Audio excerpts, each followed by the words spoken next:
Yeah, that's how I did it when I did it. Yeah. Yeah. Okay, welcome to the eighth version or eighth episode of the Green Infrastructure, Climate and Cities seminar series. My name is Franco Montalto, for those of you who don't know. This is a joint effort from a variety of different partners, and we thank all those partners. Before I introduce the series and today's speakers, I just want to mention briefly we have another series called the True Science Talks about to start here at Drexel, and this is sort of a potentially more diverse set of talks about a variety of issues that are in the media these days, from immigration to the environment to climate to race and education. And so we invite you to tune in for the True Science Talks starting later on this month, and I'll email more information later. But this series is about greening infrastructure, and just to remind you, for those of you who joined us for the first time, we have a very broad definition of greening infrastructure. In fact, it doesn't necessarily need to be green, but the idea is that by interesting ways of sort of changing the urban landscape, we are adapting to some of the challenges, climate and otherwise, that we're dealing with. And so this is a 13-part series, and hopefully we'll have some funding to continue, that looks at various dimensions of this problem. So today we are at the urban planning and urban design implications, so that's the 7th. Next month we're talking about public health. And so we invite those of you who are joining us for the first time to tune in. We have typically between 1 and 3 speakers per month. We'll hear from both speakers, and then we have some opportunity for discussion. The talks are webcast, so in addition to those in the room, there's about 30 people at this point who've tuned in online. And all of our talks, if you happen to be interested in some of the previous ones, they're all recorded and saved and available on the CC Run website. So today's topic is urban planning and design implications, and we have 3 speakers. So Erin McCool and Michael Barkas. Erin is from Riverbend Environmental Education Center, and Michael Barkas is with PMA. And they'll be talking first, and then we'll have Sumi Haq, who is an associate professor here at Drexel, talking second. So we'll start with Erin and Michael and move on from there. So you'll talk for about half an hour or so, and then we'll have some brief questions, and we'll move to the next talk, and then we'll have a discussion. Okay, great.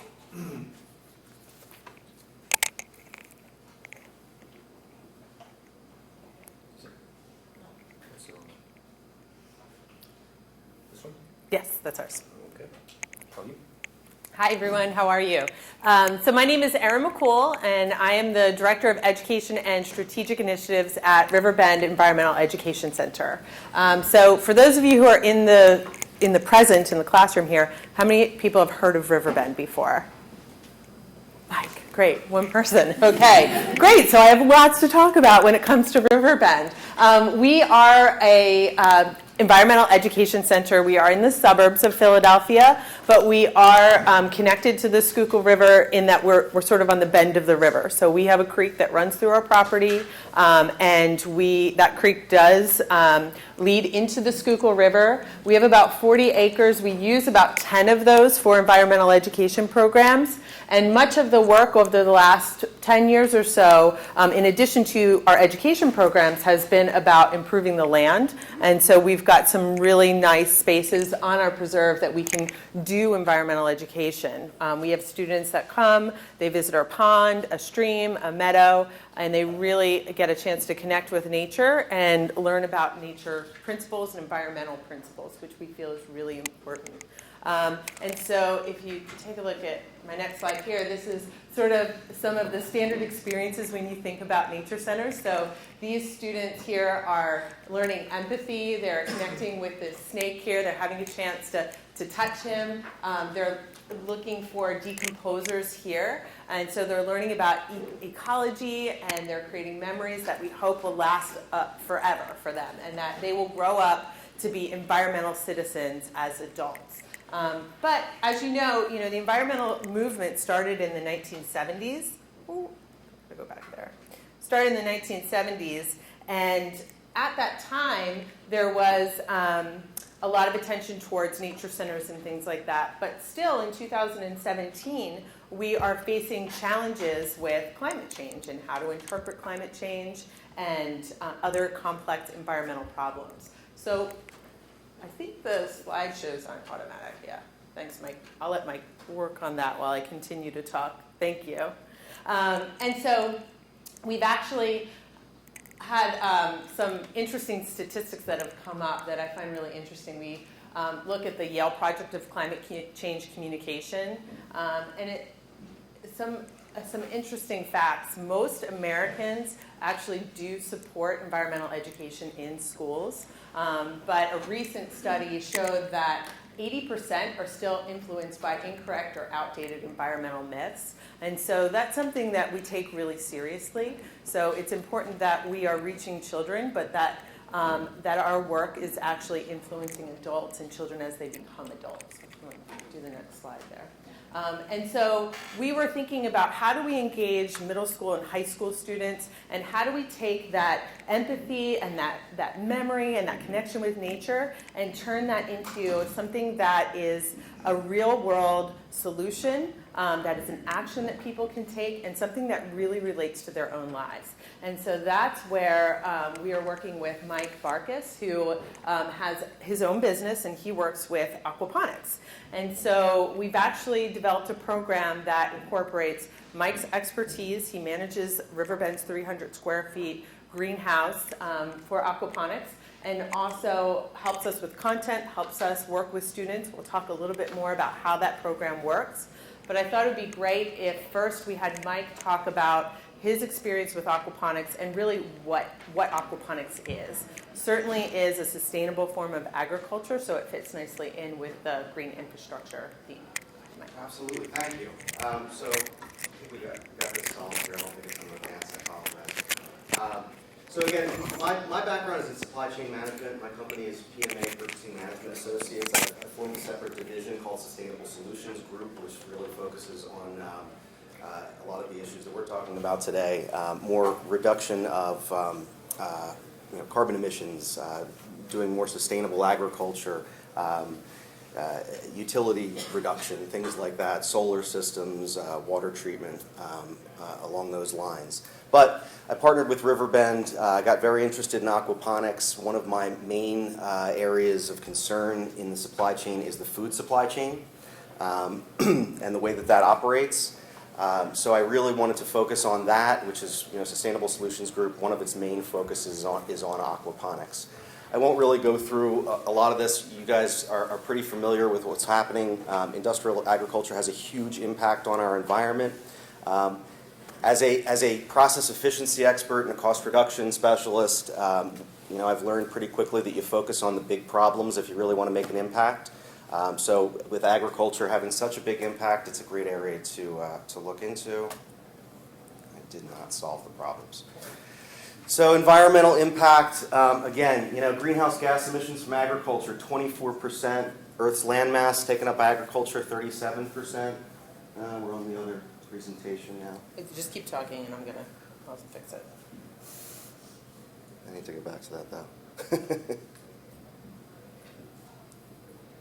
There we go. And 70% of water used by agriculture today. So we really need to address these things. Addressing these things, you're going to go to the next? Yes, thank you. Addressing these things are going to take a balancing act. These are the stats that have been coming out for a long time now, that we're going to, by 2050, we're going to have 9 billion people on the planet. Seen a lot of different numbers out there, but there's some discussion. I saw one last night that actually said 2 billion, which is pretty funny to me. So we do know that we're approaching this 9 billion mark. Now, this assumes, in order to feed these people, we're going to need to increase our food production by 60%. We're going to need to create 60% more calories. We're going to need 28% of our population to be directly or indirectly employed by agriculture, whether they're working in restaurants, whether they're preparing food, whether they're manufacturing food or growing food. 28% more of our population. These are the projections. We're going to need to reduce our environmental impact from agriculture by 24%. I do want to add a caveat to this, saying that this does assume that everything remains the same. As a cost reduction efficiency expert also, I know that saving $1 is worth $3 in revenue, right? So if we reduce what we're consuming, these numbers kind of get skewed here. If everyone cut their meat consumption by 50%, well, then this kind of gets blown out, and we don't need to produce that much, right? So luckily, we are talking about that. We're talking about reducing this at the same time, but we're also talking about sustainable solutions to encounter this growth in population. So now, as I said, my background in supply chain, my problem with the traditional industrial agriculture supply chain is that it is a linear equation. It's a single path where you're taking resources from one area and you're really depositing them at another area. This is basic business, and most businesses operate this way and are economically driven. Our food system, I feel, is a problem to operate this way. It doesn't really factor in health of our population. It also doesn't factor in health of the environment. So my real mission, and part of PMA Sustainable Solution Group's mission with aquaponics, is really to create what I call civic food webs. There are some other people in environmental science that are calling it this as well. But these are smaller pockets of food production.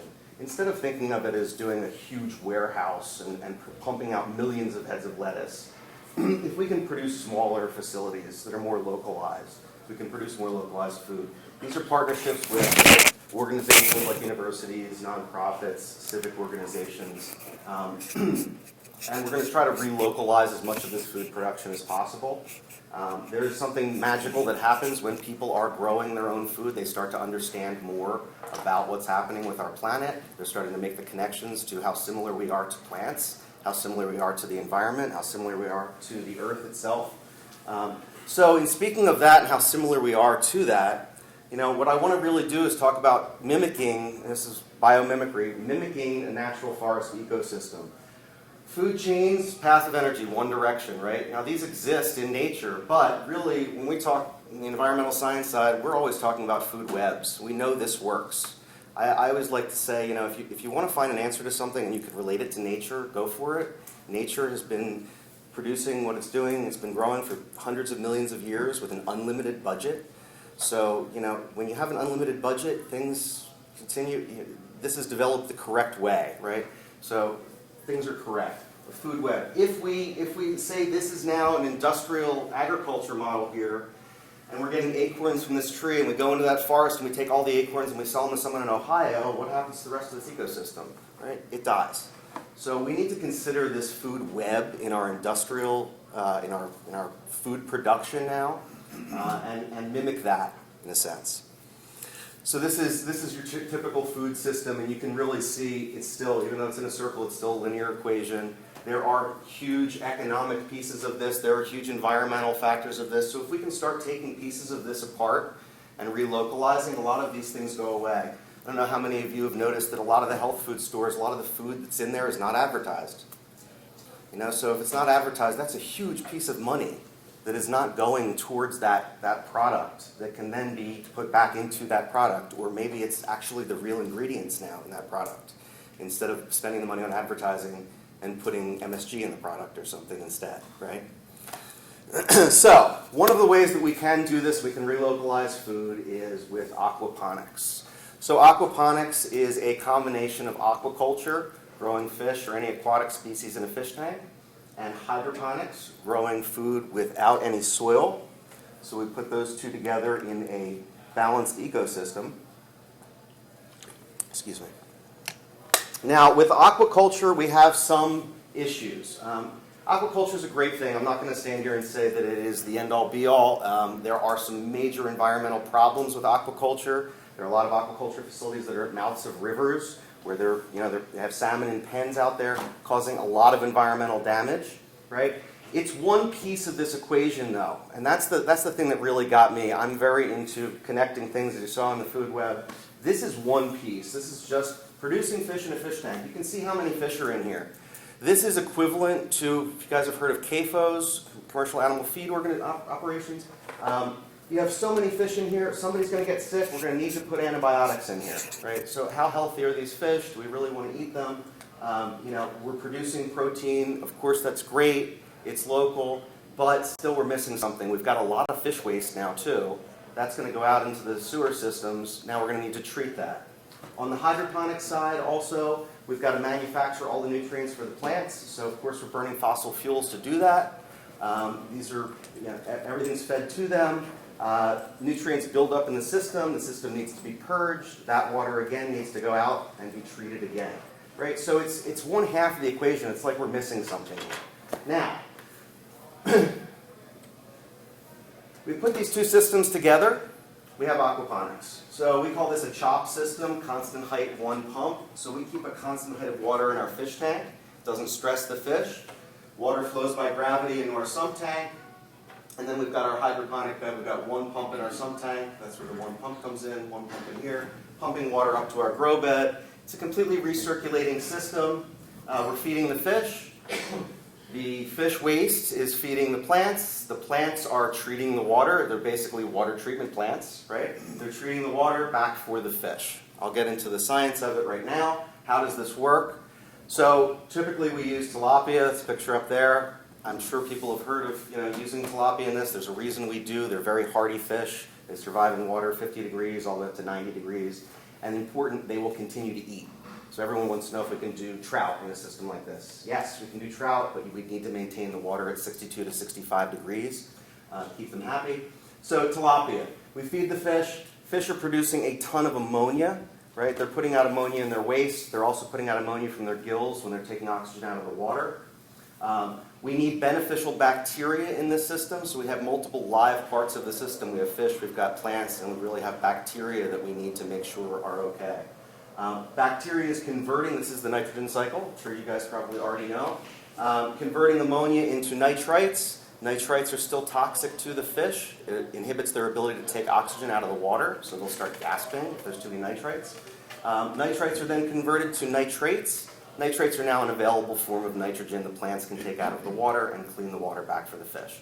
So we've got that closed loop system where we're really utilizing this waste, which is a big thing for me.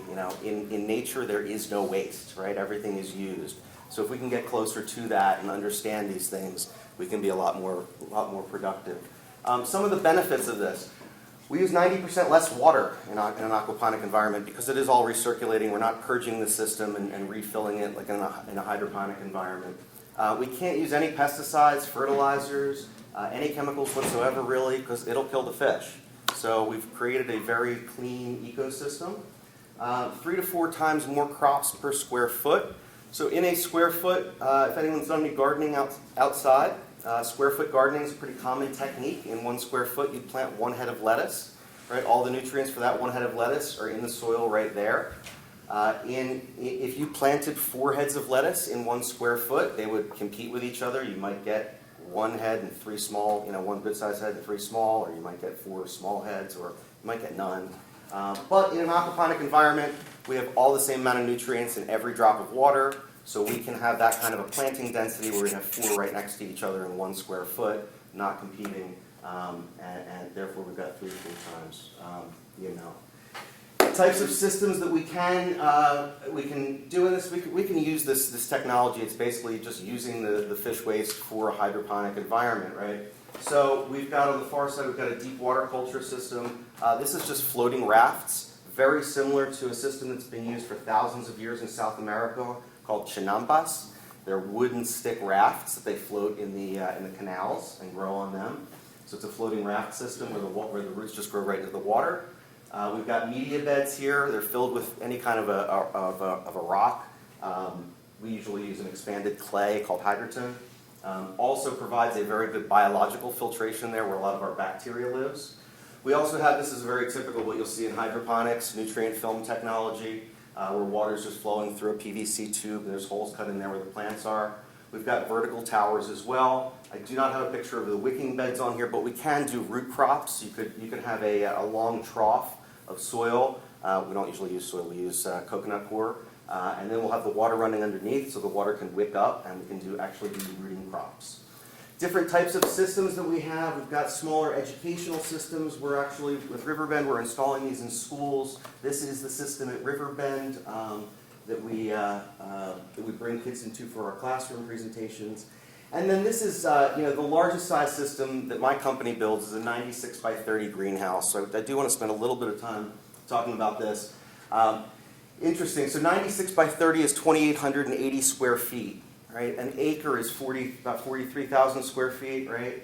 So most of our lettuce is grown in California and Arizona, right? About 98% of it. In 1 acre, you'll produce about 25 to 30,000 heads. Now there are 2 turns a year, so you're talking about maybe 60,000 out of that acre. We're doing 35 heads a year in 2,880 square feet. So I'll hazard everybody, you're going to see numbers with aquaponics if you search online, hydroponics and aquaponics, that are pretty ridiculous. These numbers are fantastic. These are very conservative numbers. To be able to produce 35,000 heads of lettuce in 2,800 square feet in a year is fantastic. It's really good. We're not polluting the environment. We're taking pressure off of industrial agriculture. And we're producing locally, too. So we can also, in addition to the 35 heads of lettuce, we're also going to get 1,000 pounds of fish out of the system per year. Additionally, the lettuce is growing in these deep water culture systems here. Over here, we've got our media beds. So that's acting as our biological filtration area. Additionally, we're growing tomatoes, cucumbers, something else in that area. So we're getting a high value crop from those systems also. Also, this greenhouse is a passive solar design. So we have a solid north wall. This is facing south, so we're getting southern sun in here in the wintertime. It's heating up. Luckily in aquaponics, we have an enormous heat sink.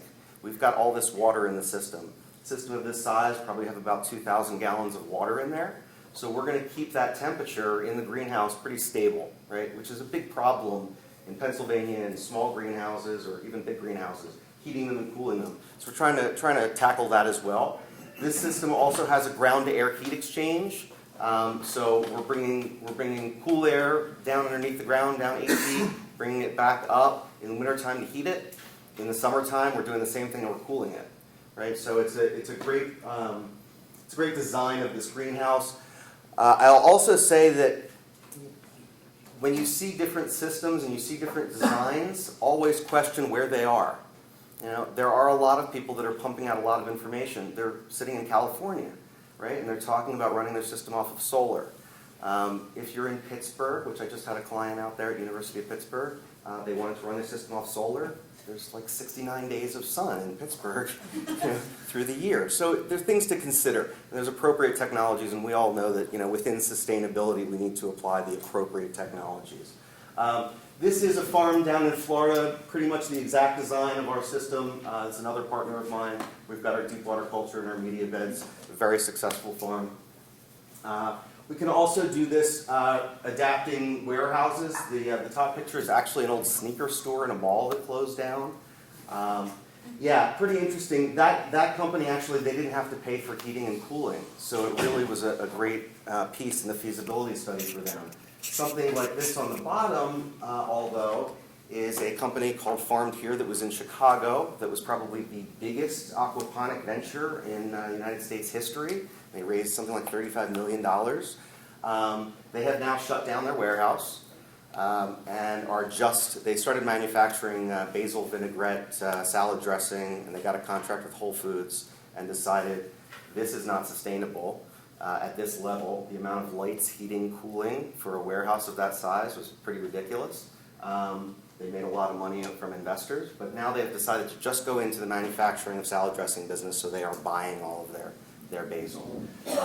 So that's why I am very focused. We are focused on really the smaller size, the civic food web size facilities that we can really have an impact, and at the same time dovetail in the full educational value of aquaponics. Great, thanks, Mike. Yep. So it's a great introduction, so you understand how aquaponics is addressing some of these issues with food and climate and sustainability.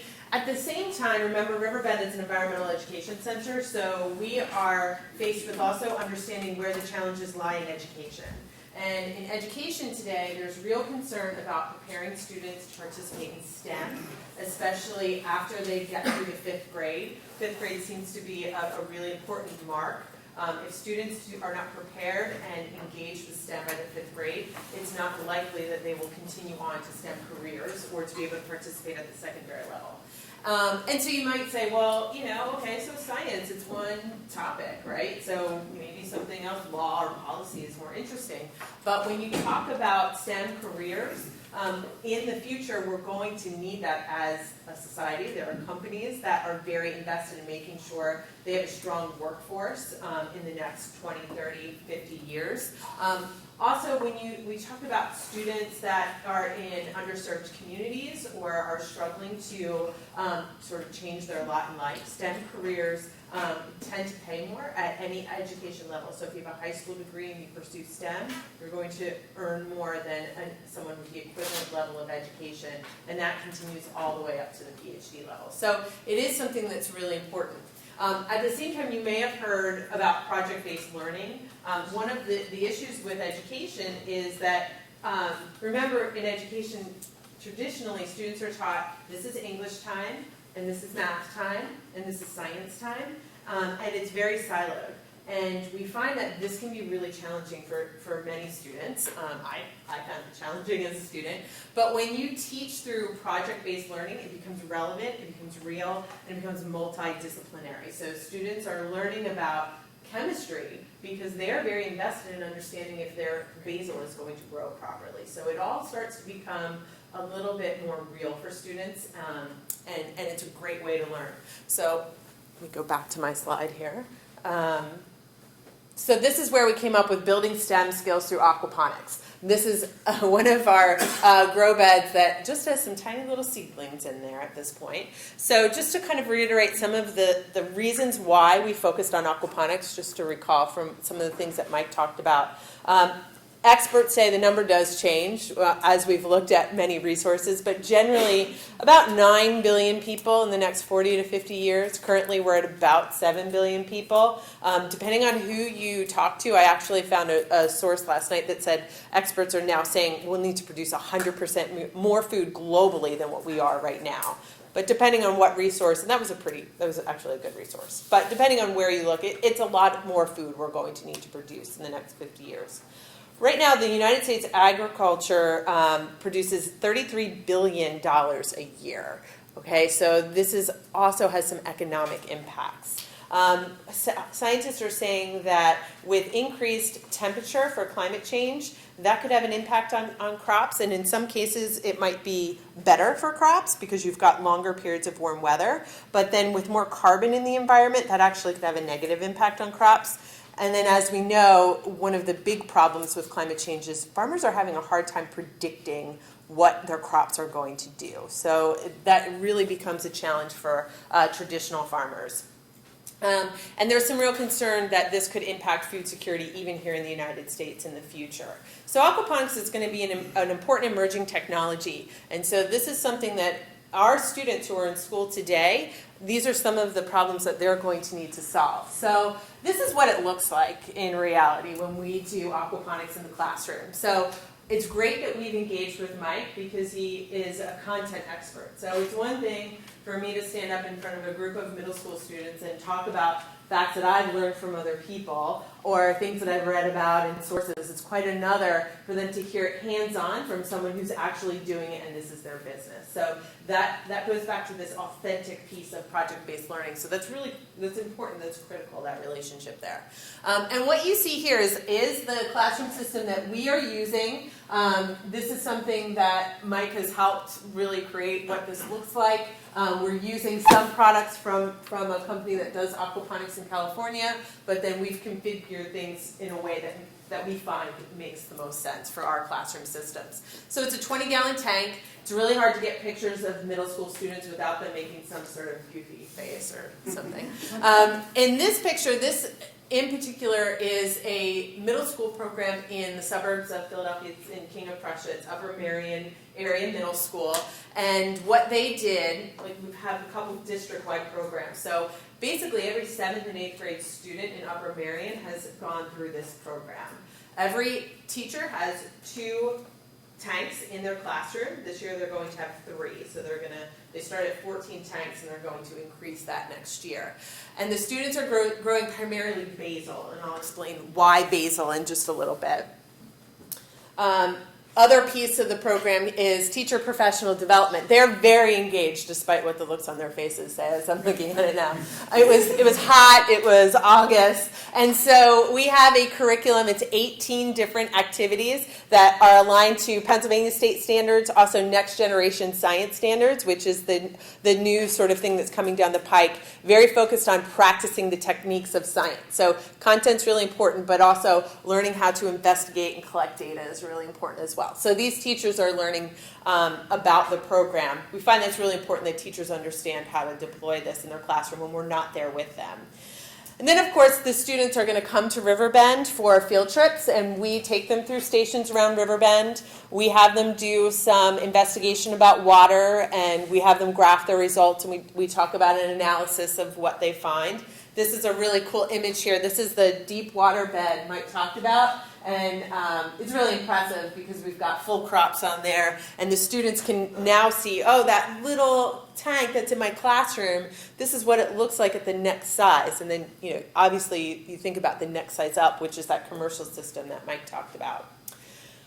And then also in the field trip, it's important that we talk about inquiry-based learning. So this is, again, goes back to the idea of practicing science. And so inquiry-based learning is a type of teaching where you're asking questions, you're getting the students to determine their questions, to figure out how they might investigate their questions, how they might test their hypothesis, and also how they're going to communicate their results, which is really important.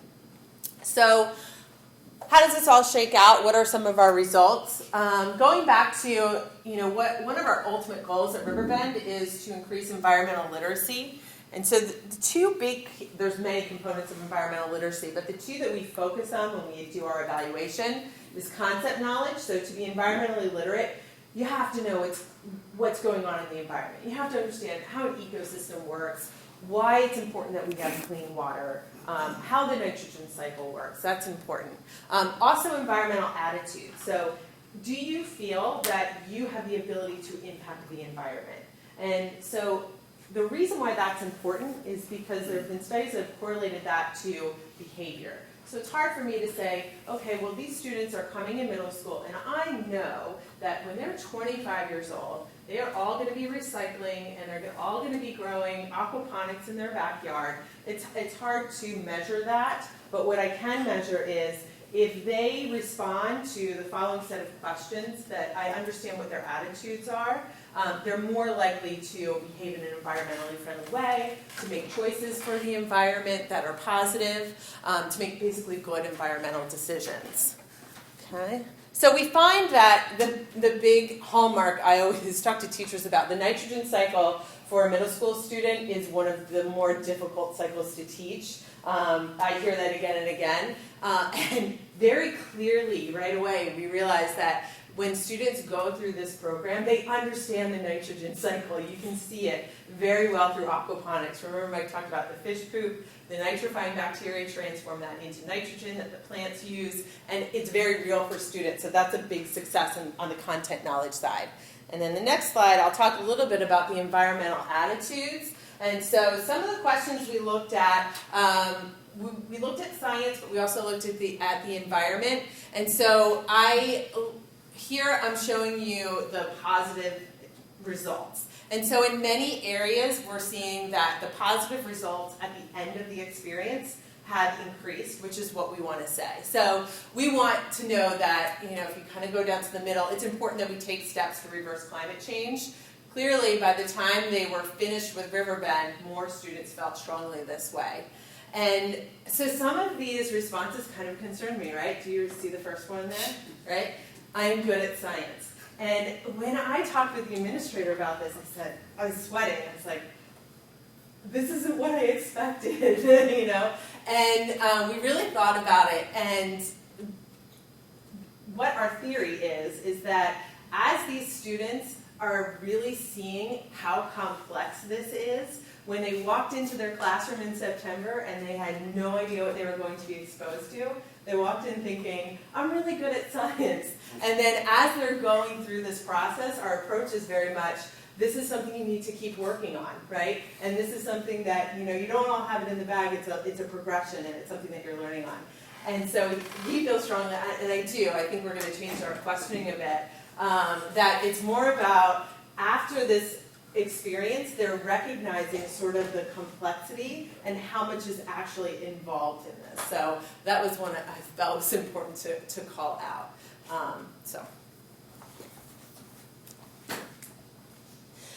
And so this is the big program. When I looked at the results here, we're sharing mostly from Upper Merion area middle school. We also work in Norristown. We do some schools in Philadelphia, and we've got some upcoming programs in Philadelphia that we'll be working on. So Upper Merion Middle School took our program and our content, and they created a project-based learning opportunity where they made their own basil lemonade. And so every student was put on a basil lemonade team. Every team had a CEO, and they grew basil, and they created their own recipes, and they created their own companies. And of course, they did a Shark Tank style presentation. So this is Lori Bachman. She's our executive director. She came out and evaluated their presentations. I did the same, but I had a sick child, so I did it via Skype that day. So they learned about presenting on Skype, which presented some interesting challenges as well. So this is where the project-based piece really comes to life. The teachers developed a rubric so they could grade students on their projects, on their results, and their presentations. And they found that the engagement with students went sky high. There were students that were typically disengaged that now were really excited about aquaponics. One of my favorite stories is the day after Thanksgiving break, they came in and there were students waiting at the door at 7 o'clock in the morning because they lost the basil lemonade contest, and they'd gotten together over the weekend and decided they were going to get there at 7 o'clock in the morning to rework their recipes. So it was a really inspiring program, and we're hoping that as we bring on more schools, we'll have some more amazing projects that we couldn't even guess what they'll come up with. So that's sort of our project. Any questions?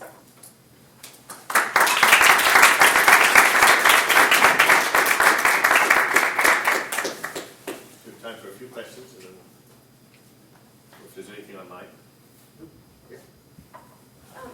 I really appreciate the biomimicry that you were suggesting. Yes. I'm wondering what regulatory barriers are in place that prevent that in the food chain. Do you encounter any of those as you seek to make a civic food web?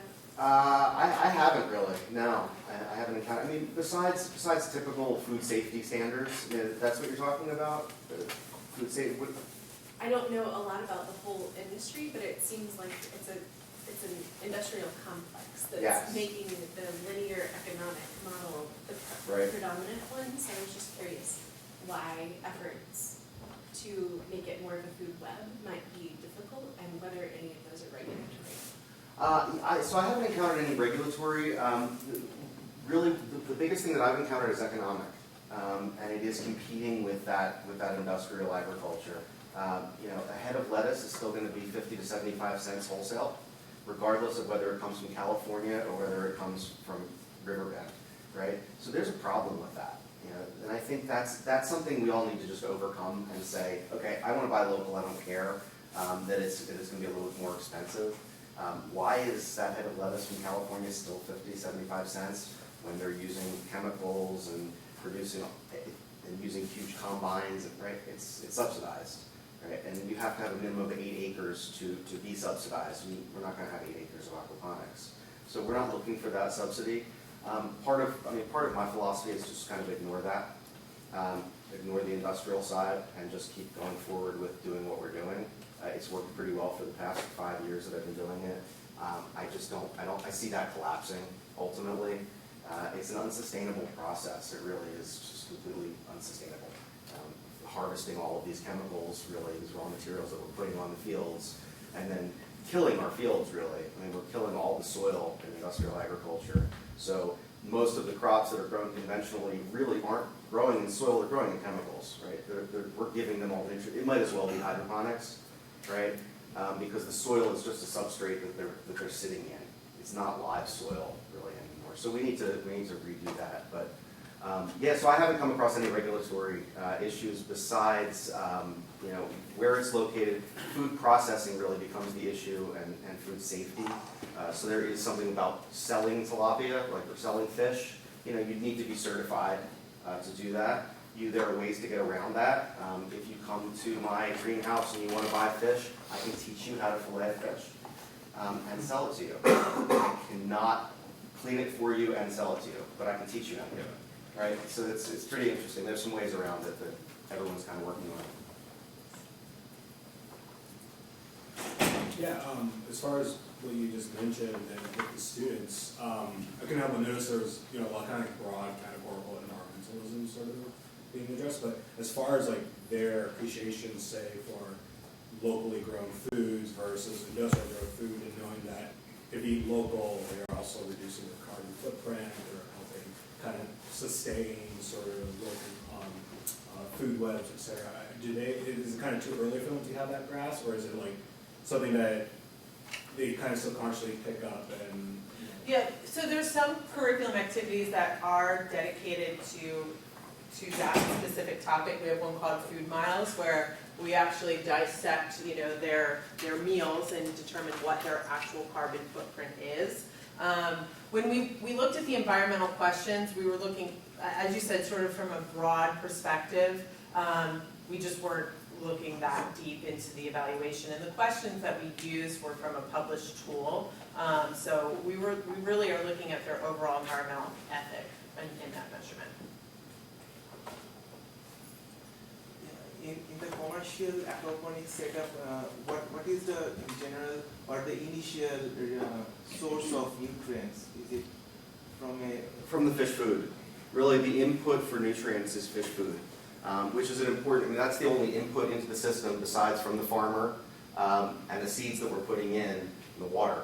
Really, the only nutrient input is from fish food. So, we feed our fish an organic fish food. I'm also a fisherman, so I have a big problem with aquaculture facilities that feed fish to produce fish. Right, so tilapia is a really good one. It's 1.2 pounds of food to produce 1 pound of fish. They're very efficient. And we feed them an all-organic fish food that's only made from vegetables. It's 42 different vegetables, herbs, and there's marigolds in there, and rosemary and thyme. But most tilapia in the wild are feeding 98% on plant life. So I do throw some worms in there. We've got worms in the system. They're in the grow beds, so I'll put worms into the fish. I'll give them worms. If I catch bugs in the greenhouse, I'll give them to them as well. Yeah, so it's really a nice, Our philosophy too on the fish is to just have enough fish to support the plants. So we keep a very low stocking density. We have 50 tilapia in a 200-gallon tank. It's a very low density. They're very, very happy fish. Yeah. I think that's an important point to expand upon, because most people don't realize the fish they're eating mostly live on other fish. So Yes. you can't farm them. Right. It would be like trying to farm a pride of lions. Yeah. You'd have to have a farm of sheep to feed the lions. Yeah, it is. That's what happens with tuna. Yeah, it's a really important point. I mean, being a fisherman, I love watching Wicked Tuna on TV, but I sit there and I think to myself, why are we killing these giant tuna? They're like a tiger to me, right? They're like the tiger of the ocean. We should be eating sardines and small forage fish. We should not be eating giant tuna. The other thing that interests me is giant tuna is on the top of the list of fish that has mercury, right? My wife's a midwife. She advises all of her patients not to eat tuna. It's one of the, but those are the most expensive fish in the ocean. Very strange, right? They $22, $23 a pound for this, the highest level of mercury. Something's a little strange there. do you need some pre-treatment of the extra water you need to feed in the system? Yeah, that's a very, very good question. And we're dealing with this at Riverbend right now. So a lot of our water quality, our source water, is changing, right? We have a lot of mineralization in our water. At Riverbend, we have a lot of calcium and lime in the water. So because we are not replacing this, we're only replacing what's evaporating, we get a buildup of those minerals in the water. So we have a reverse osmosis system. We're starting, the source water is filtered to start with. Reverse osmosis, of course, that is wasteful. So we're taking that wastewater and we're actually using it to water plants outside. We have the drain actually goes right to watering plants in the greenhouse. So that water is being used also. So we're cognizant of that. But yeah, it's an important point. And most hydroponic and aquaponic growers are filtering water to start with. In hydroponics, there's usually the the mixture of nutrients you use also includes potassium and phosphorus. So the fish feces only provides nitrogen. Where do you get the potassium? Yeah, so you're getting a lot of the macronutrients, micronutrients from the fish food as well. I mean, it's coming through in the water. We're making sure that's a balanced fish food where it's coming through. There are some things that certain, on the commercial side, certain people do add to the system. To me, that's then going towards hydroponics. So if we can do it just with the fish food and leave it that way. There are some people that I know that'll take a banana peel and they'll just put a banana peel into the media beds and let it just decay in there, add potassium in. I'm a little leery about doing that and just mold growing and getting some kind of a weird thing in the system. Everything's been fine other than that, but yeah, great question. And a lot of people do add some nutrients to their system, just to balance it out. So in these facilities where you have big tanks of fish and water, don't you have very high humidity levels, and how do you deal with that? Yes, very high humidity levels, especially in the wintertime when we're keeping the tanks at 75 to 80 degrees. It's really just air exchange. So the heaters in the greenhouse should be changing air from outside. So that's where the cost really comes in here, right? And that's why I'm more focused on a passive solar design greenhouse instead of doing it in a warehouse. Right? It's ridiculous. It just doesn't make sense at this point in time because of the cost of electricity. If we were in New Jersey, the solar renewable environmental credits are huge in New Jersey.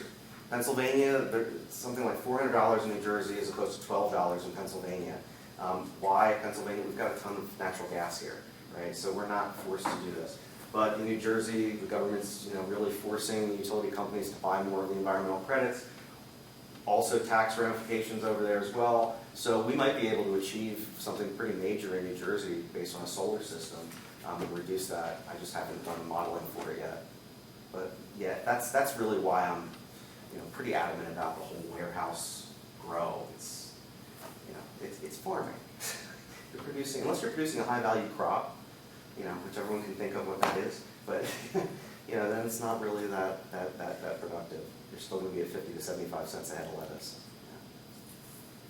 Well, actually, I also have a question about maintenance for the whole system. So it looks like the link between the aquaculture and the hydroponic system are the bacteria that transform the waste for fish to nitrate.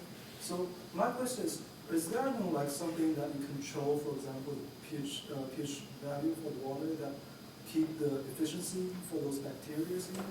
We're really testing it and making sure that every living piece of the system has the right environment. So if, for instance, if it gets 95 degrees in the greenhouse, a lot of bacteria starts to die, it's going to be a problem. So maintaining that environment for each of the living systems is really important. When the water drops down to 6 degrees and the fish stop eating as much, the plants stop growing as much. So it's really important. There's nothing that we do. There are, more on the hydroponic side, there are automated systems because they could just input some nutrients when needed. On the aquaponic side, it does get a lot more complicated because we're putting two very complicated systems, aquaculture and hydroponics, together, and now we're creating a third problem. It's not easy. There's a lot of people who tell you it's simple. Just feed the fish and plants grow. No, it's every single piece of this needs to be considered. And what is happening with the bacteria, what's happening with the fish, what's happening with the plants.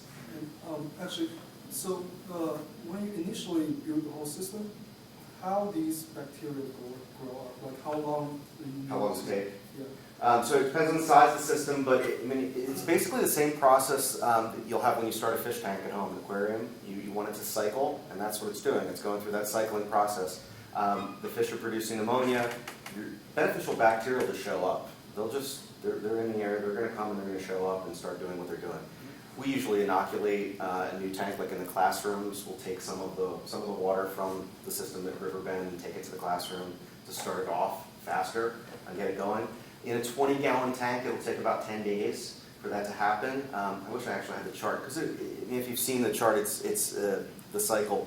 It's great for the kids to see this as well, the cycling process, which is why we tell them to take the tank down at the end of the year and then set it back up every year. Because it is important to see this ammonia spike, and it gets really, you're like nervous, going, oh my gosh, what's going to happen here? There's too much ammonia in the system. Fish are going to die. Next thing you know, that starts to drop off. Nitrites start to spike. Again, it's very nerve-wracking when nitrites go up.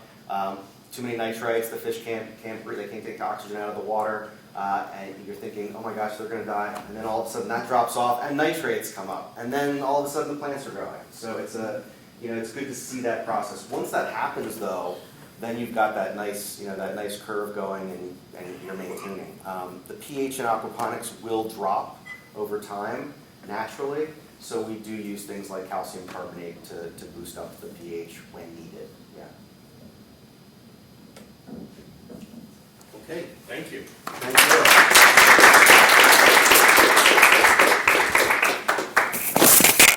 Okay, so our next presenter is Dr. Simi Hawk from right here at Drexel, who's going to talk about integrated metabolism. Thanks, Franco. Hi, everyone. My name is Simi Hawk, and I'm going to be talking a little bit about urban metabolism today. But I wanted to say that there is another name on my slide because my postdoctoral scholar, Nariman Mostafavi, is going to also be speaking about some of the work that we've done. So I'll just get started because I don't actually know how much time we have. This is just to tell you what we're going to talk about. So I'm going to give the background part of what we're doing, and I'll talk a little bit about some of the methods that we're using. But for the most part, Nariman is going to give you basically a case study or some of the results, some preliminary results for the work that we've been doing on urban metabolism. So the work that we started doing on urban metabolism started a little while ago, about 3 years ago. When I was at University of Massachusetts in Amherst, I was asked by some people in our state agency who were planting trees to do a study of what are the implications of removing trees at an urban scale. Why were they asking me this? Because, well, we had in Massachusetts something called the Asian longhorn beetle infestation. And the only way to remove that infestation is to remove the tree wholesale. And so the city of Worcester had this particular infestation, and 70% of the urban canopy of Worcester was removed as a result. And so the state agency came to us because they needed to find out what are the energy implications of removing 70% of the trees in a town or in a city. And I said, well, surely you have some tools to allow you to do that. And surprisingly, there were no tools that would allow them to quantify exactly what the implications of the tree loss was. And then for the particular agency, the department, to know where to replant trees in order to gain back the energy losses that had come from the removal. So we did this study for them. And in doing the study, I started to look around to see whether there were ways to study urban energy use at the scale of a region, at the scale of a town, at the scale of a city. And there aren't that many. This is a problem because many people are moving to cities. I just moved to a city, so I know that there is a draw, and this draw is going to continue to grow. And we're going to have to face a tremendous sort of onset of resources being used at the city level. And how to manage that is something that we don't actually know. There's a lot of consequences that are environmentally destructive to this tremendous growth that we're seeing in cities. And there are efforts that are being made towards managing this particular type of growth, this trend of population moving into the city. So these trends are being managed by people who are basically urban planners or urban designers, and by city officials who are making basically what are called sustainability policy at the city level. So given that the city of Worcester did not know what its energy loss was for the tree removal, I started looking into how these particular policies were being made. And one of the things that was very surprising to me was that many of these policies are based on something called best management practices. What has worked in one place is then applied to another place. This is not necessarily always going to be the case. And as an engineer, one of the things that I wanted to know is, well, is it really going to help here, or would that money be better spent somewhere else or on something else? As an example, the city of Chicago went through a whole policy change where they decided to invest $7 billion on creating a green roof initiative. They were going to be building green roofs on every public building in the city of Chicago. $7 billion to do something like this. What are the urban implications of that? Well, we know what the urban implications of one green roof on one building might be. We might know it for maybe a few buildings, but for an entire city, this is not something that we have tools to be able to address. And so this is where we began to become interested in what are the environmental impacts of urban sustainability policy. Policies like this, a tree planting initiative, a green roof initiative, a reduction of building energy consumption initiative. These are all initiatives that are taking place in cities all over the country. The city of Philadelphia, for example, has a climate action plan that addresses many of these particular policies that make sense at face value, but when we look deeper into it, we don't necessarily know, we can't quantify what those benefits might be to know whether our targets are going to be properly met. So urban metabolism is a method that we are using to be able to quantify what the implications of environmental and sustainability policies might be. And urban metabolism comes out of the work of industrial ecology, where, and this is an image actually of a stream that was studied by an ecologist named Howard Odum. He was one of the first who started to look at streams as ecosystems that have an input and an output that can be measured. So this is sort of like the first metabolism study that was done, but it was done for a natural environment. If we extend this idea, we can then look at how metabolism as a framework, as a conceptual framework, can be applied to cities where inputs come in and inputs go out, and we measure what the differences between these are. So the metabolism of cities is actually a famous book that was written by Abel Wohlman 40 years ago, he came up with this idea that if we measure the city's inputs, fluxes, and we measure the outputs, we will be able to quantify what are the energy implications to a city, or what are the material flow implications for a city. So those are two different ways of looking at urban metabolism. You can look at the energy equations, or you can look at material flow or mass flux as the two different ways of looking and quantifying urban metabolism. We can extend this idea further, which is being done more recently, and look at what are the social and economic and cultural implications of the flows coming in and out of cities. This is much, much more difficult to do because these are much, much more difficult to quantify. But there is this concept of livability that we often hear about when we talk about cities, particularly when we're trying to build or create policies that are sustainable or long-lasting or resilient. And this idea of livability begins to extend the idea of urban metabolism out of simply looking at flows of energy and looking at issues like how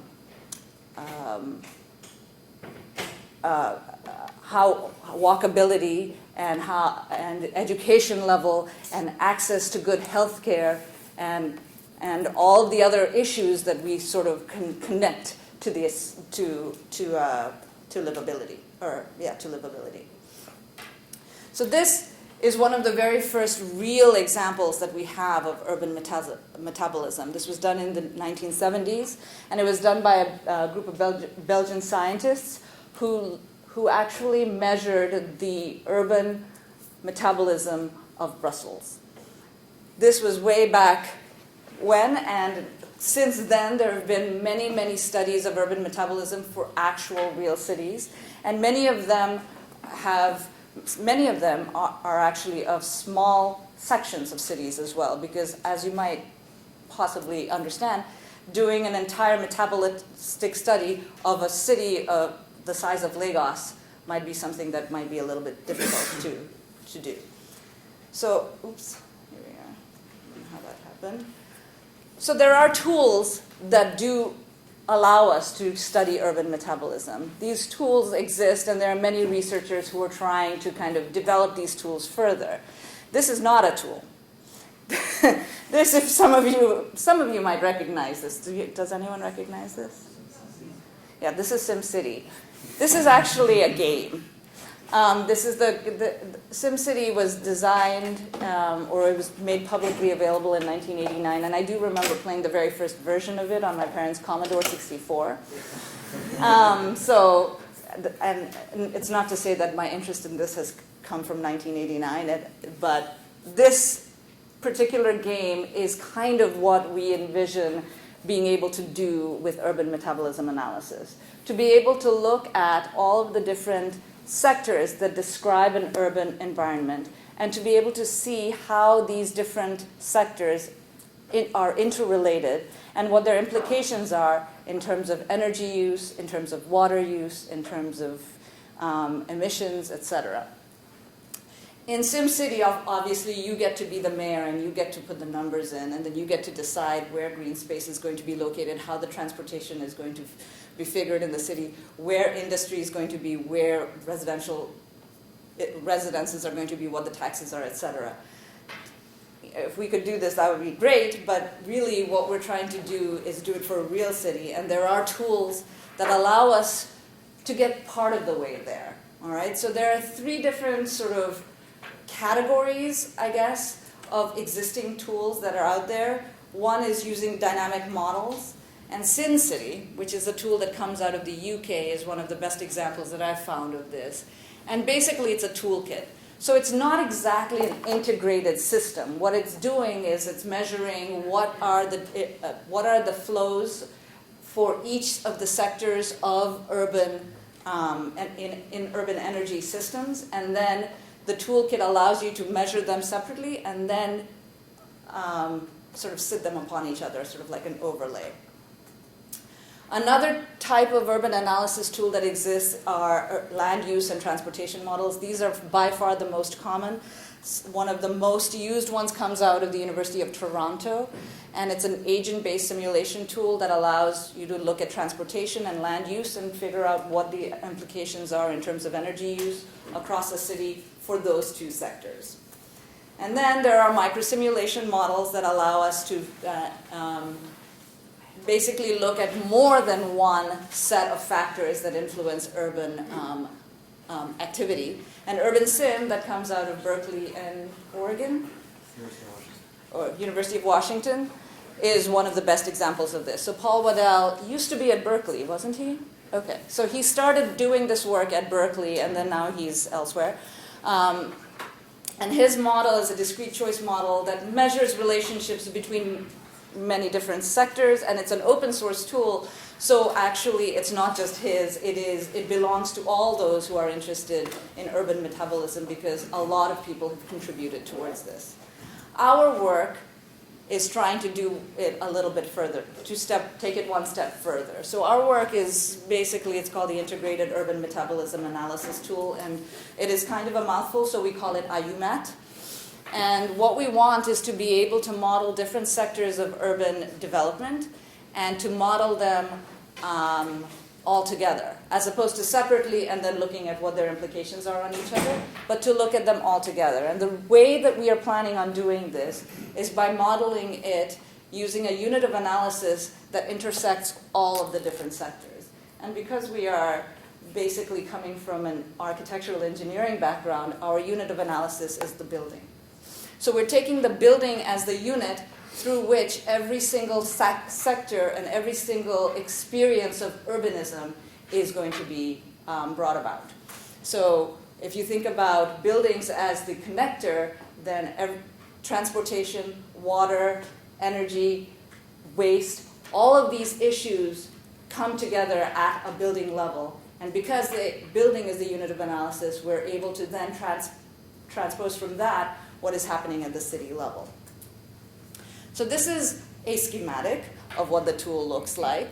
It is not completely developed, obviously. We have started working on the EMW module of the overall IUMAT program, which is what Nariman is going to be talking about. But I want to just say one thing about this, because it does look like we have different modules that sit on top and upon each other. That is not actually the case. What is happening is that data coming from different sectors comes in different ways. Right? So transportation data looks different from energy data, which looks different from water data, which looks different from land use data. So when you get data from a city, the city of Philadelphia or the city of Fort Collins or whatever city, or if you get data for a region, that region is going to give you that data based on what that sector's data looks like. Now, in order for us to be able to use IUMAT, we have to translate that data to the building level. So this first part, which is in red, is basically an acknowledgement of the fact that data comes from many different streams, and that data has to be massaged in order to be transposed into the unit of analysis that we're using, which is the building. So that's why the tool looks like it's spread apart, but really what it is taking data from different streams and integrating it at the building level. So this is where I'm going to stop talking, and I'm going to allow Nariman to come up and talk a little bit about some of the recent work we've done using some of the data that we've had that has been available to us in order to come up with some results that are hopeful for the future growth of IUMAT. Thank you, Sumi. Hi, everyone. Sorry from this point is going to be a little bit boring. No fish, no basil, no lemonade.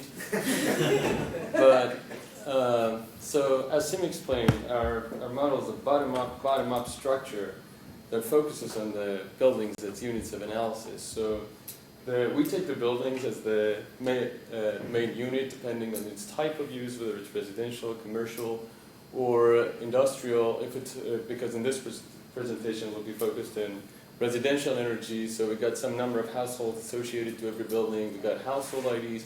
These households come from different socioeconomic factors, like income level, number of residents, the age of householder. And depending on the location, policy, and the local regulations, we aim to calculate the natural gas consumption, the on-site renewable energy use, and the electricity consumption, in other words, the energy breakdown of a residential unit. And we will aim at estimating the energy that is used for transmission, and based on the energy technology that is being used for production, we estimate the atmospheric emissions, the water associated with energy production, and the waste and sewage production associated with this energy use. This is basically a close-up of what we saw, so we can see for every household a lot of different physical, socioeconomic, and demographic variables are involved that you're looking for. So this is a very data-intensive framework, and for that reason we got to rely on many different data sets that come from different sources, as Simi said. Here, because we're talking about the residential model, I'm going to focus on the REX data set, Residential Energy Consumption Survey 2009. So REX is a data set that is maintained by the EIA, the Energy Information Administration. So far, 13 different versions of REX have been released since 1978, I would assume. So REX is a nationally representative sample with like over 12,000, REX 2009, with over 12,000 households involved. And that represent like around 115 million households that we got in the United States.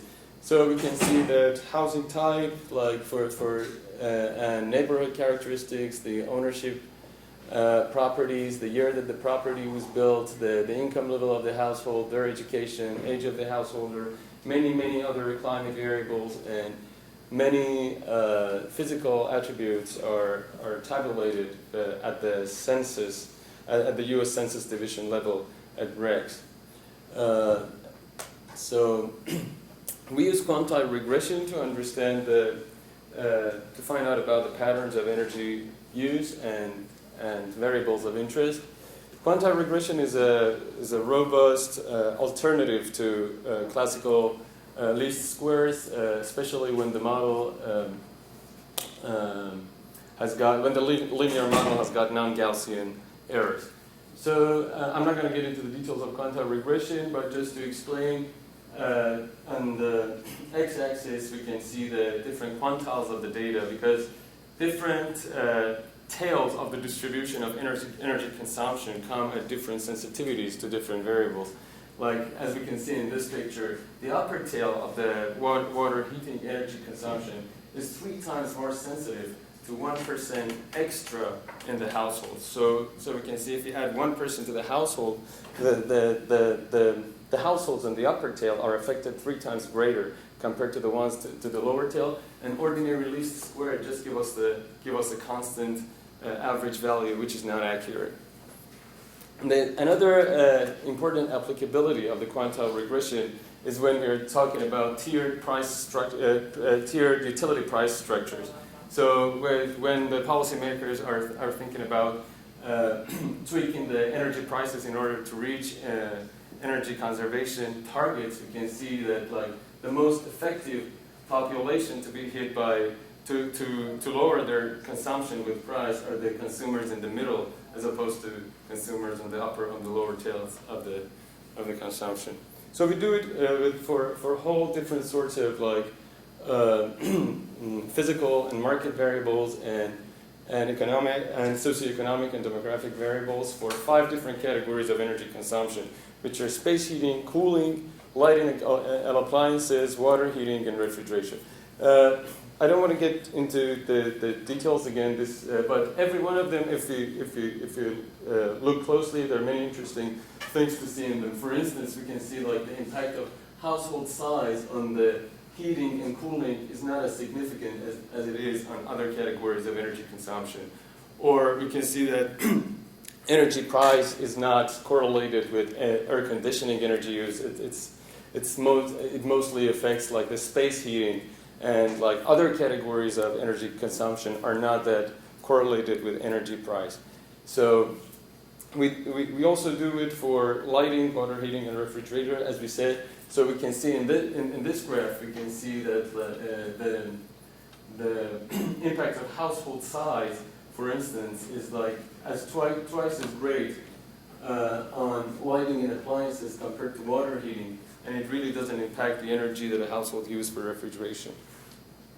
There are many interesting findings in these graphs if you get into details. For instance, that it tells us that overall single family attached housing is more efficient in many cases than small multifamily compounds. But yep.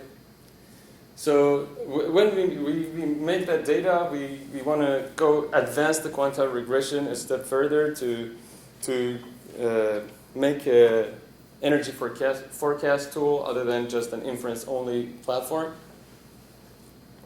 In order to do that, we applied our findings from the equations we found from 2009 REX data to 2005 REX data. And as you can see in this table, for all the categories of energy consumption in 2005 data, we can see every category is very right skewed.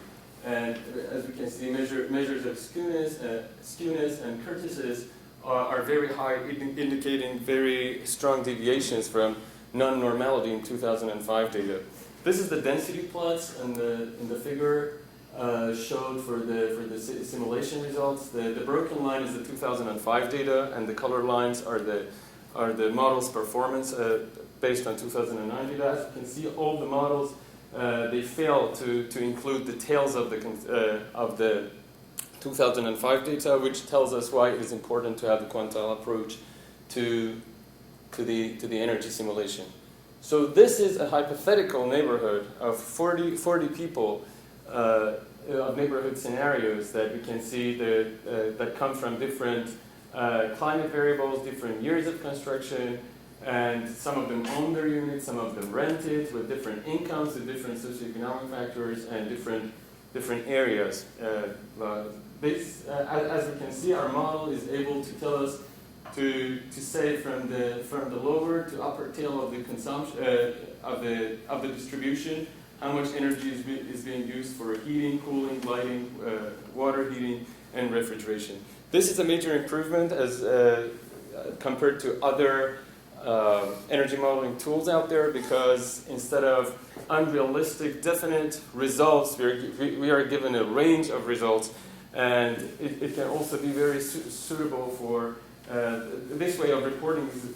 The flexibility it provides benefits the diversity of the consumers of energy models. For instance, utility operation and planning company might specifically be interested in securing the demand for people, a great number of people in the middle of the distribution, or alternatively being interested in ensuring the peak demand for the users of the upper tail. Also, the difference between the first quintile and the ninth quintile of the data also is partially because that the analysis, first because we get so many a high number of variables involved in the analysis. The other one is that the regression is being run over a very vast geographic spread. So here we've put like 3 different examples. We run the regression for different census divisions. So WNC is the West North Central, West South Central, and Pacific. And this shows how important it is to include to run the analysis for higher geographical resolutions, because as we can see, the impact of, for instance, square footage is like 3 times greater in West South Central on energy consumption compared to West North Central. But it tells us a lot, for instance, that we can see in Pacific, the income very highly impacts energy used for air conditioning. That tells us, for example, for Pacific region, air conditioning is more of a lifestyle choice other than a requirement. After we calculate the energy breakdown, we have to understand what the environmental impacts associated with that energy consumption is. So for that reason, we need more data. So EIA still has got 2 data sets. I'm not sure. One is EIA 923 that includes the data for power plants in the country and their fuel mix and their efficiency, net generation, and their process fuel for every power plant with a capacity over 1 megawatt. And we also have the EIA 860 that tells us about the location of every generator with the capacity over 1 megawatt, and also with the operational status of that generator and the process fuel. So we combine those data sets, and with proximity analysis, we should be able to say that which zip code is most likely to be served by which power plant. And since we got the energy efficiency of the plant, since we got the process fuel, since we basically know everything about every generator that is serving the certain households, we are able to calculate the carbon emissions as well as water consumption associated with energy consumption. So basically this work wants to tell the challenges as well as the opportunities of applying national data sets to find out the patterns of energy consumption in the residential as well as other sectors. And our tool, I went through the residential model. It also has got a land use model partially developed by now. So the land use model takes advantage of LiDAR data, and the LiDAR data is able to tell us a lot about the footprint, about the roof shape, about the number of floors, and everything that we can include in the energy model, as well as using it for predicting the future land use. So this is the interface of the land use model, kind of. And we also have got a water model for residential water data. We use the Water Research Foundation data for end-use residential consumption, and our tool is able to give us like the hourly residential water end uses for dishwasher, clothes washer, bathtub, shower, toilets, and irrigation. So putting all of these together, there is an energy model, there's material, there's water, there's land use, there's transportation, that every one of these have got very are very data intensive to predict and to connect. And after we put all of these models together upon completion, we can have a complete image of urban metabolism for a region. So, of course, the results from analytical tools such as ours should not be the sole source of policy aid in urban regions, but the practical applications can be to define region-specific sustainability indicators, urban greenhouse gas accounting, to develop mathematical models for policy analysis, to create design tools, improve surveying and data collection methods, and set performance targets and reduction goals. And the one that is I'm mostly interested in is contributing to the urban resilience research. So, as we all know, like the cities are very complex, adaptive, and emergent ecosystems, and that they are connected and networked and they do interact in very different spatial and temporal scales. So for that reason, having a complete understanding of the metabolic flows of the cities, as well as like the governance network and built environment and socioeconomic dynamics in the city is really important, because urban resilience as an agenda has got to be very political, contested, and participatory like process. And in order to get there, it is really important to have a realistic understanding of the metabolic flows in a city. So, thank you.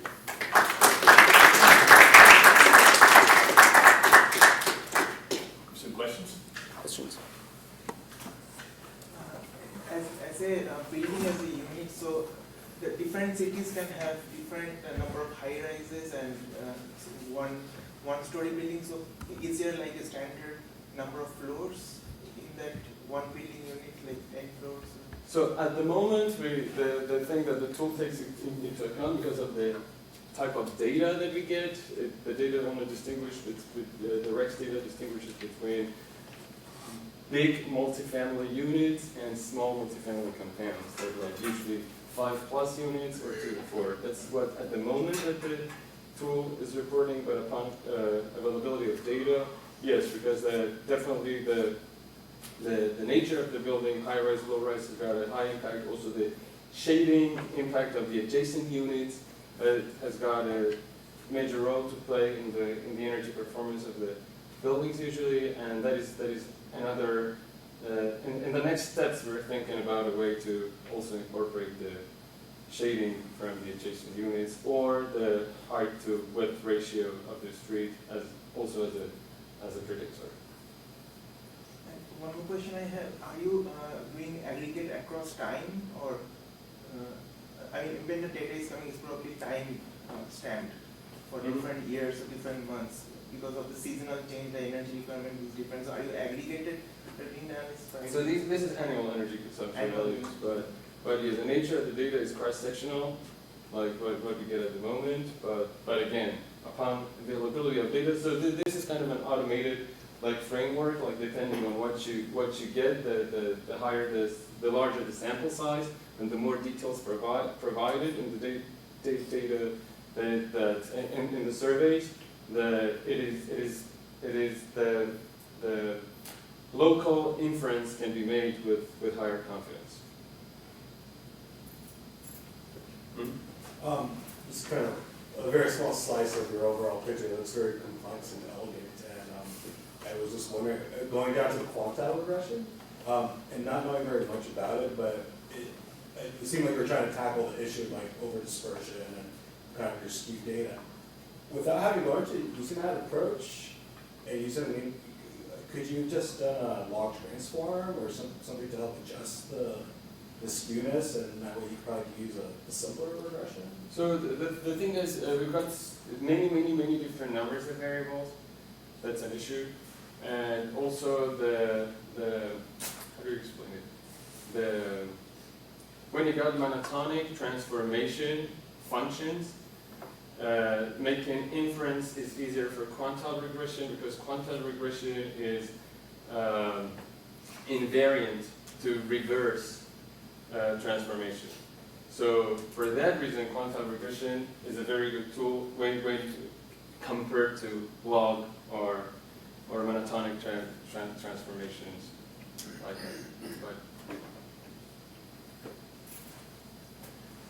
you said that you chose the builder as the focus. Did you look at any other options? And I'm wondering about any type of social structure options, like household.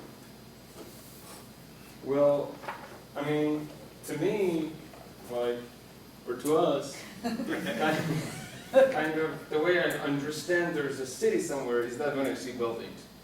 Or also, I think you need to put a border around something in order to be able to measure it. So we thought that buildings can be a nice periphery around what we're trying to measure, especially because anything initiated in the city, all kind of transportation or all kind of energy flows, usually go around and between buildings, like people travel from a building to another, or from a building to a stadium, or at the end, people live in buildings. And partially the reason that we did that, because there are many different flows of materials and energy that exist in cities. It is very difficult to make sure you're not double calculating anything and you're not ignoring anything. So for that reason, we thought maybe buildings could be the best candidate. It was also based on data availability. Thank you. Are you having any issues with technological advances changing these numbers? And if it's projected data, the breakdown of utilities by dishwasher and refrigerator and things like that, that's kind of just those are assumptions, percentages of use of electricity per building, assuming these percentages based on historical data. So what about technological advances that are reducing the cost of electricity, that are reducing the usage of electricity? Is that factoring into this model at all? Are you predicting that? Or? Do you want to answer that? So, so as I said, this is cross-sectional inference, so this can be updated with time. The other thing is that it gives you also a means of tracking the technological advancements. So like when you see this and you compare it to 2005, like in 2009 you see that like space heating is much of a greater share than cooling and other energy. In 2009 we see that air conditioning and other types of energy use surpass space cooling, means that the energy codes are being affected. So this can be a way of like, and it also tells you, okay, now where to tackle, because now we can see that the major part of the energy use is other energy, right. not cooling or space heating.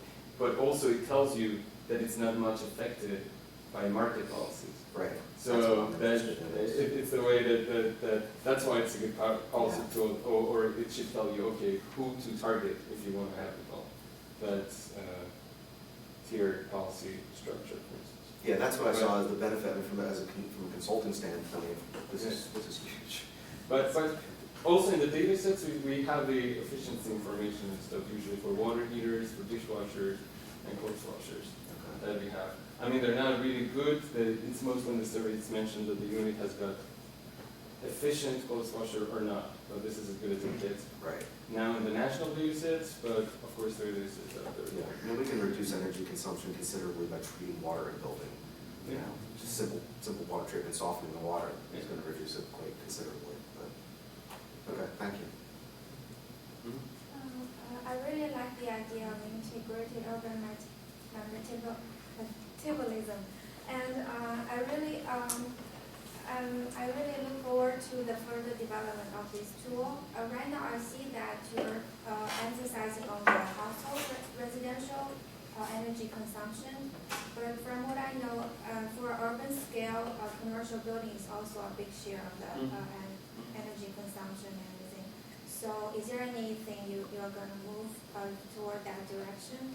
I mean, So- like other building types? So you're right. In the U.S., residential sector is only responsible for 20% of the Yeah. of use, but the whole purpose of this research at this stage is that it's even advocacy for having good surveys, and it's trying to show we're trying to advocate for good surveys, and we can say we can use that data to have good suggestions. So in terms of recs, that micro data that so many attributes and variables is available, but the equivalence of recs for commercial and industrial sector like CBEX and what's the other one called? Manufacturing. Yeah, mixed, I guess. Yeah.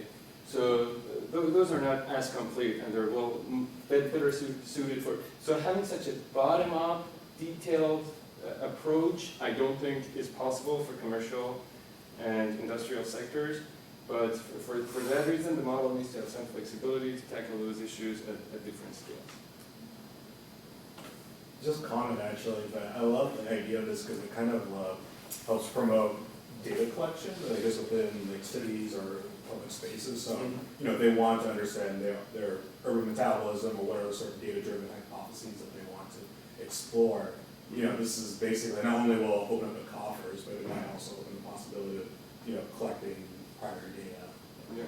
Yeah, we can really improve the way the data is collected. Like for instance, for Rex 2009, what we get for urbanization category is urban versus rural. That's it. We really are interested in knowing more about the microclimate situation at the sites. And the problem is that, for instance, I didn't mention it, but the results we get for heating and cooling from going to urban to rural is opposite of what we expect from urban heat island effect, based on this data set. So, and we were really curious to know more. Why? But because we just, the only organizational factor available to us in the data set is urban-rural, which is very porous. It wasn't possible. Correct. We do have actually an invitation to use the city of Fort Collins as our case study because as a city, they own all of their data about water and energy. I guess they are their own utility. And one of the big problems that we have with being able to move forward with this is the fact that, like in the city of Philadelphia, available data is for buildings that are 50,000 square feet or more, which is not very useful if you wanted to study all of Philadelphia or parts of Philadelphia that might have less than this. So working with cities that actually collect their own data would be one way of us kind of moving forward in the model. But as another aspect, it also allows us to advocate for Philly or any other place to be able to give us the information that we want in order to help them.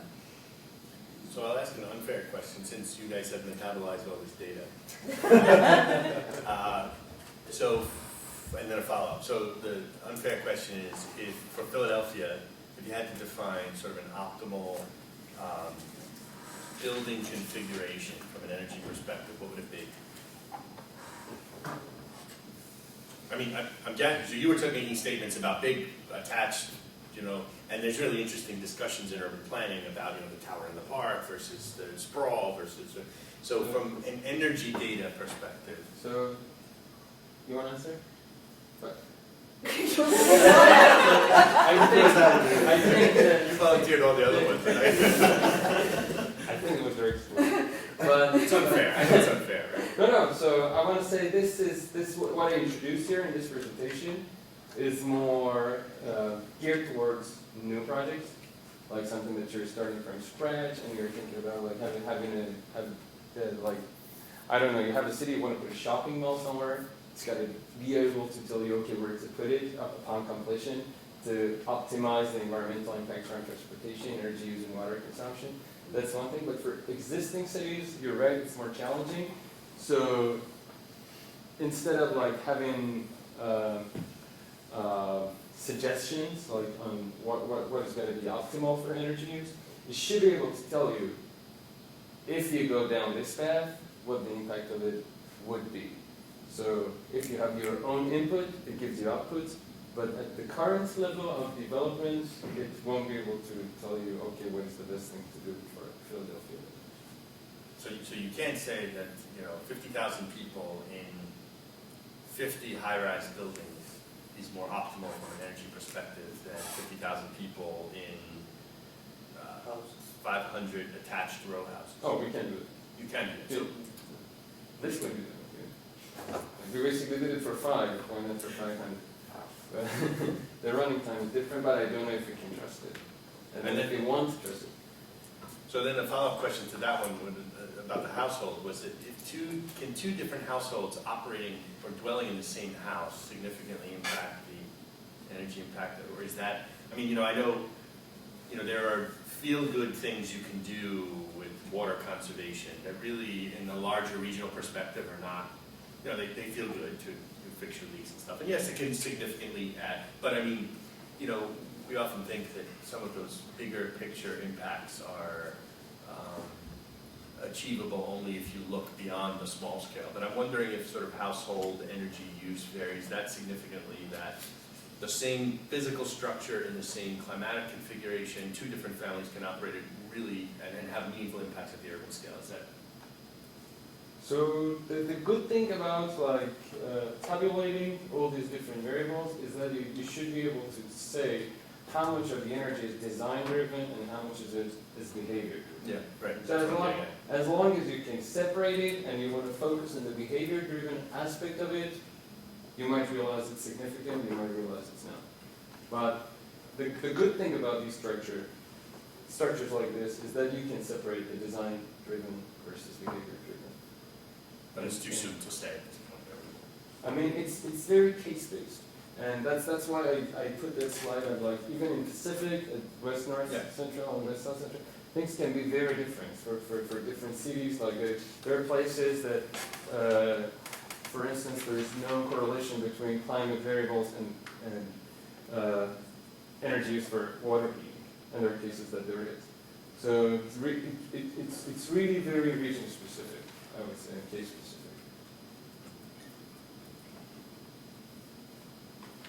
Any questions online? Nope. So any kind of open discussion for both groups? The two presentations seem to fit really nicely with one another. Just sort of imagining different things that we can do in cities in the future and scaling up. Open discussion. Yeah. Within the city, there are sort of experimental activities going on that not too many people are interested in, only a few. But these experiments, I'm just referring to them experiments, probably a better term, but what if these experiments were done on a massive scale? Would you be able to compare that massive scale choice to the way we normally live? Like I'm taking, for example, a co-housing community that's done at the apartment level scale. Have you looked into anything like that? I guess most of you are familiar with co-housing, but that's usually at more of a almost suburban thing. But there's some co-housing communities that are actually doing apartment style approaches now. Mm-hmm. And although that's not very common, it wouldn't have much of an impact because there's not too many people doing it. But I'd be curious to know if we did it as a matter of, in other words, what if it was something that we always did? In other words, more common. Let's say you had half of the people in a city living like that. What would the impact be? I mean, it could be enormous, actually. Yeah. And I just thought that, you can do a lot of numbers and crank a lot of things here, but if you can't change the behavior of people at a really large scale, then are we just sort of like not really looking at the behavior as much as maybe we should. That's why I was asking the question about why look at a building rather than a unit that you can control, you can look at behavioral change. Like if you can change the behavior of a household significantly, then you would change the energy inputs. So why not start with a unit that by its nature has choice involved, and then experiment to see what would happen at the larger scale by having a lot of people make those choices. And then what happens? What do the numbers say? And if you can go to someone who's got some incredible influence in the world, and that could be a mayor, it could be a representative, a senator, it could be, I think there's a guy in the president in the White House right now who has some pretty fancy ideas about things. Who knows what he might even interact with? But Yeah. We might all be playing the fiddle while the room is burning. yeah. So I don't know, I just thought I would ask that question because I don't think too many people even know about co-housing. And if they did, they might find out that it's not such a bad way of living. There's a lot of sharing involved. It's a sharing community. They don't each individual own their own car. They don't individually own their own refrigerator. They don't individually own their own oven. You know, they share things. They have a common house, and they don't need all these things. So if you go into a co-housing community to someone's actual house, you don't find half the appliances because they don't need them. Major change in energy use. But the question is, would we willing to live like that? And I think the only way that you might get some more interest in living like that is to show how the numbers would change if you live like that at a large scale. That's true. Yeah. Yeah, these numbers is a part of the advocacy. That's how you advertise the idea. But again, making those changes in a large scale, I think there's many other things have got to come together to make it happen. It's like single-payer healthcare in this country. It's been many years of advocacy for it. Many people are throwing out those numbers out there, but we're still not even close to getting that. So to change behavior at that scale, I think lots of other. Yeah, I think you're right. There's already been models done that show that the way things are going right now, it probably won't end up good. Like the Club of Rome results that were back in the 70s. They ran the models at the world scale, not the building level. They did it macro level, super macro level. Mm-hmm. And they found that if we keep going the way we are, we're pretty much code. But no one changed really on any kind of significant way. And I think what you just said is right. To do it is monumental. To actually change the way we've been doing things for decades is probably next to impossible. It occurs to me that the sort of building decisions are also behavioral decisions that we have, right? So there are decisions about who we live with, how we live, what we acquire, where we acquire it from, but then also what we build. And an interesting conversation that I've had with people involved in Philadelphia green infrastructure is that, if you get the standards in place now, we know that the city is going to reinvent itself with some regularity. So, it's sort of a gradual shift. So that's, I kind of think that you mentioned agent-based models, so it's really interesting that the building process itself is a behavioral decision with many choices involved. And above and beyond what people do as individuals.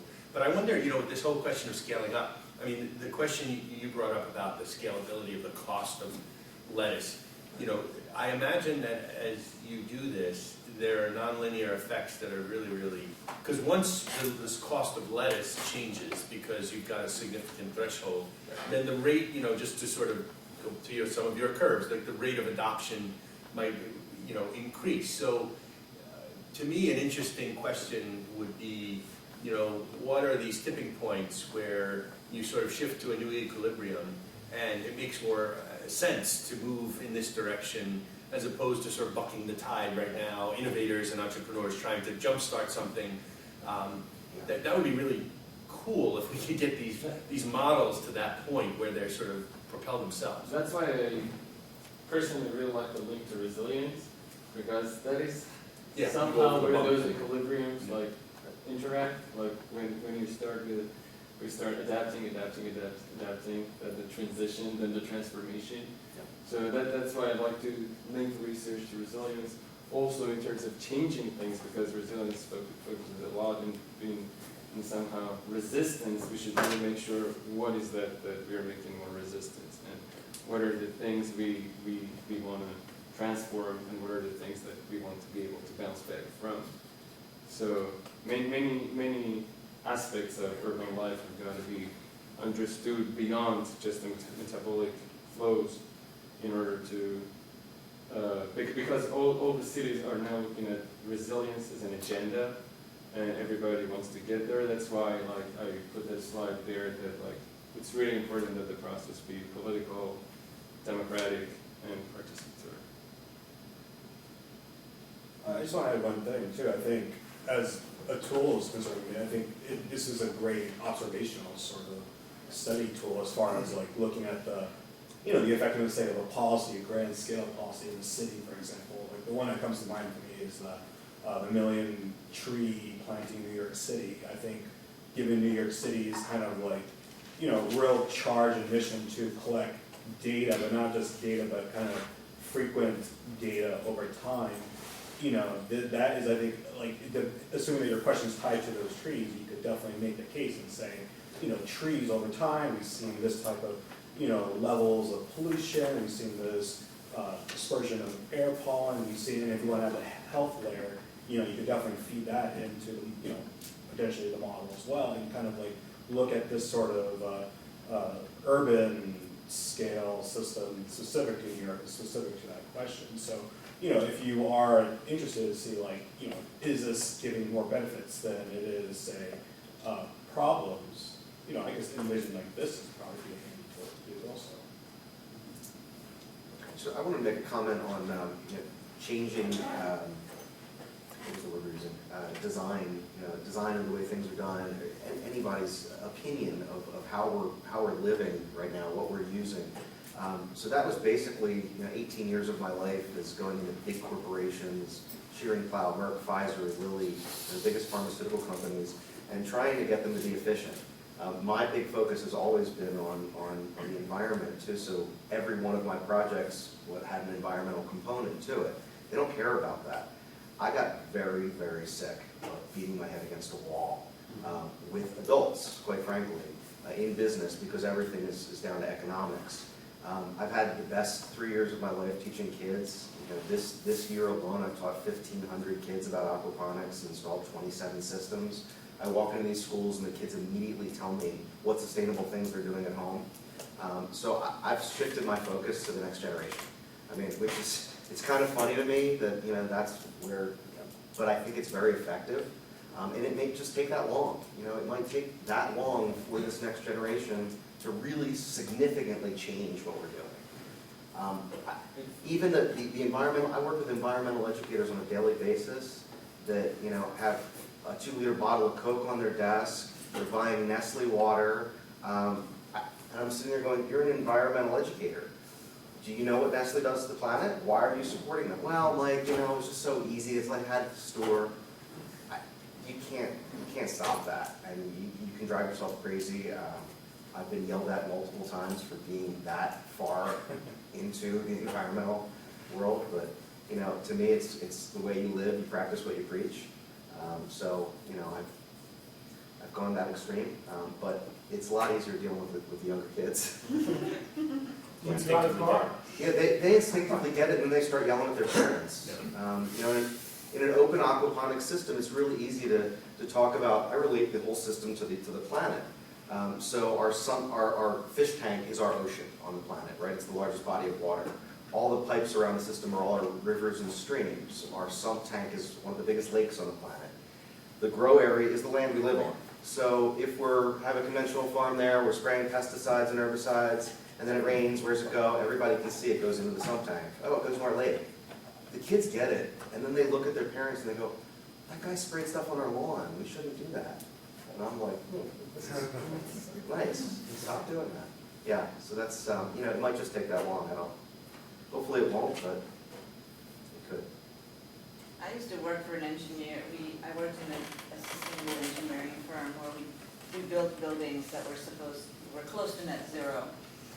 And the principal of that firm had several cars and would drive them, you know, each day would drive a different one to work, and one of which was a Humvee. And we were like, why do you drive this car if you work at this firm? And he said, the only way that we're ever going to have any change is if we run out. So I'm helping that. Which is the opposite view and the extremely cynical view. But at the same time, he was also like, but I know how to survive with low energy. I'm designing that now for those bleeding hearts who believe in it now. Okay. I guess just one question. The model you're working on is pretty complex. So, say you know you finish it and it's working. How will a student or an engineer, maybe a politician, what inputs will he control or what will he be inputting into the model just to see how something could affect the whole metabolism? Well, one day it'll look like SimCity. It is actually an extremely complex tool, so it's not necessarily something, it would have to have an expert to use it. But the beauty of it is that the questions come from the people who are actually making the policy, right? So really the person who wants to know what are the implications of this type of development or this type of change or this type of policy on my city, they just have to be able to ask the question. And then, you know, the IUMAT tool can be configured to answer that, but it's not like he or she is going to be able to configure it himself or herself. When we first got word of this, that we could move forward with this with funding, there was an article written about the tool in like some major magazine, online magazine. And the title of the article was, Math Tool Allows for More Sustainable Policy. And I was so horrified that it was called a math tool, but really, never mind, we are designing a math tool. Yeah, I wish we were better in math. Yeah. Okay, thanks everyone. Please join us next month. And if you're interested, on April 21st is the first of the Real Science, True Science seminar series, which is focusing on healthcare. Okay.